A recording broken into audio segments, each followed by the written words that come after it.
Welcome back everybody to the Wandering Samurai Study, in which we review and analyze every single act told in Rurouni Kenshin, and today's act is Act 50, Scheme. I have to imagine that at the time of this act's publication, it must have been difficult having to wait an entire week to find out if Sanosuke is alive. Because the state of the way that Act 49 ended left things a little bit unclear. And I had to kind of remind myself that it was week to week, and if you don't know, having already watched the anime, or if you don't know, if this is your first experience to it, you might actually think that Sanosuke is dead, and this act opens up immediately having us know, relieving us of our worries that Sanosuke is indeed alive. And Sanosuke being put in this critical condition is to tell us about Saito.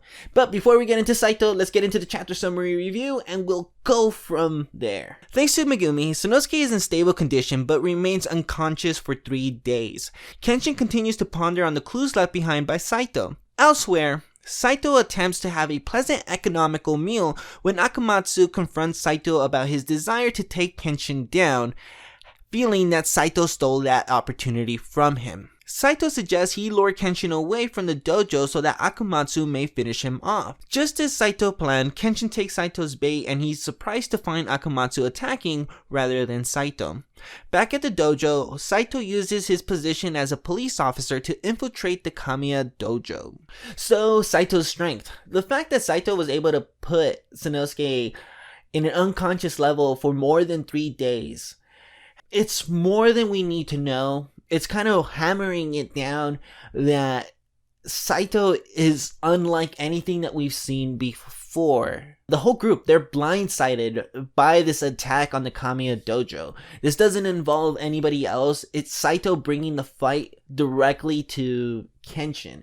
And though we know from Saito's perspective of why he came into the fold, the group still remains unaware. And it's one of those things where, like, we as the audience know more than the characters themselves know. So it's almost like we're just kind of waiting for the two groups to finally meet. It's not supposed to be a mystery. It's more of so like it's supposed to build tension, and we're supposed to kind of just be at the edge of our seats, as you know, the way that this chapter ends with Saito infiltrating the dojo using his position as a police officer. But nonetheless though, Saito's strength, you know, apart from like being able to put Sanosuke down and leave him unconscious for 3 days, had Megumi not been there, it's uncertain of like the critical condition that Sanosuke would be. Like, he missed the vitals on purpose, and I don't think that Saito intended to kill Sanosuke, but it's one of those things. I think that if Megumi wasn't there and if they weren't quick enough to get Megumi there, he probably would have been in much worse shape. But also, when Kenshin is looking at the clues left behind, Kenshin is comparing the gaping hole that Saito left when he pushed Sanosuke through it. He slashes the wall like shortly, like a little bit sideways to the to where the hole is, and he's just kind of comparing his attack and Saito's. It makes Kenshin nervous. It fills him with dread, because this is kind of like the first time that we really feel that Kenshin is uncertain of his skill, and that's a big takeaway. He is so unsure if he's gonna be able to take down Saito when the time comes. So again, it's just really just highlighting and emphasizing Saito's strength. But quickly, I just want to mention, I just love though that like Kenshin immediately like there was like a little bit of a comic relief moment where he freaks out about Kaoru getting mad about the hole that or the slash that he just put on the wall. And then again with Yahiko realizing that he's the one that has to go get the tofu, because Kenshin straight up told him, I ain't doing it, when Kenshin, you know, got the letter from Saito and he was gonna go meet him.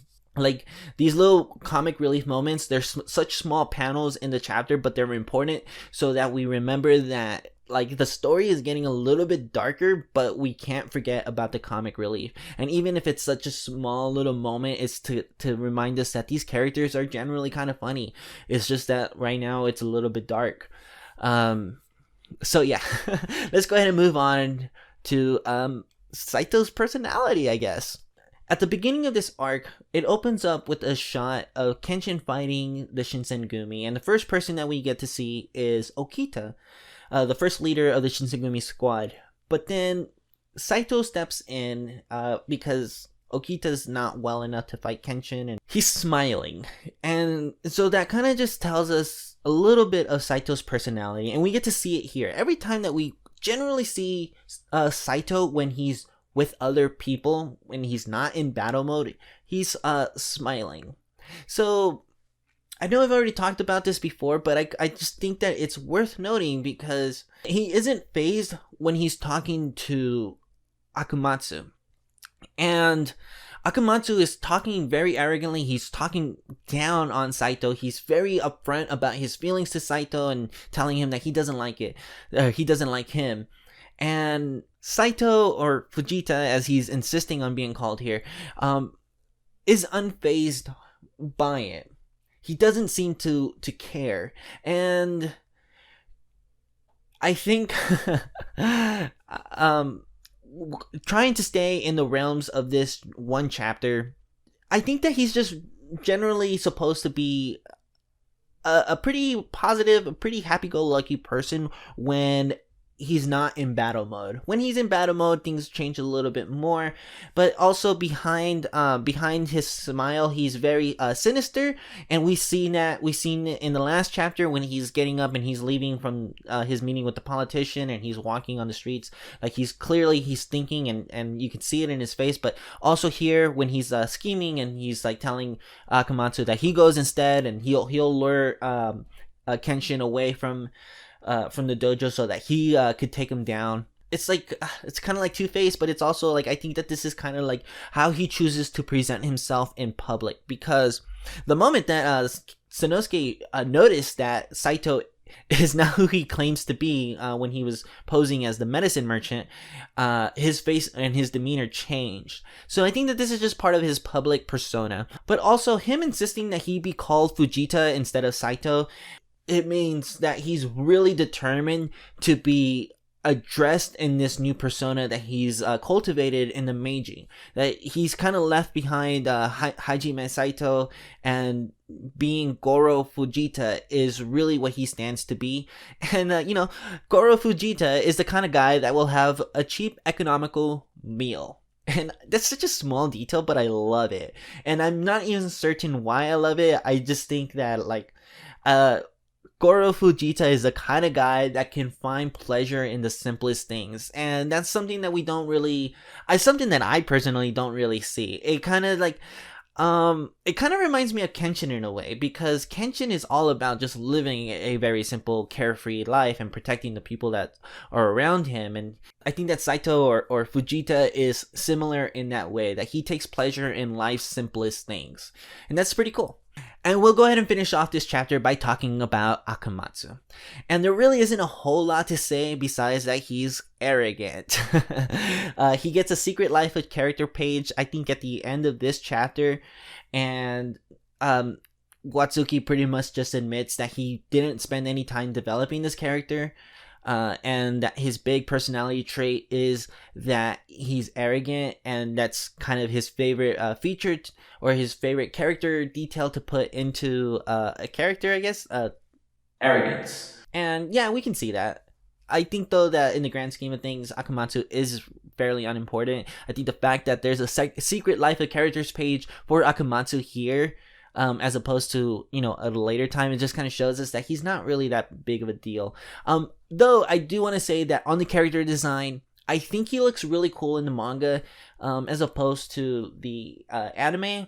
I know that it's black and white, but I think that his colors are a little bit muted in the anime, and he's just kind of But the character design and the stitches on the face itself, I think look really cool, and it reminds me of some of the character designs that we'll see in Jinchu. So I don't know, I think that he probably really felt like you probably really liked the way this character came out, and he wanted to incorporate that type of stuff later on. Actually, in the Secret Life of Characters page, it's mentioned that he's modeled after an American comic character, and I have no idea. I'm not that familiar with American comics.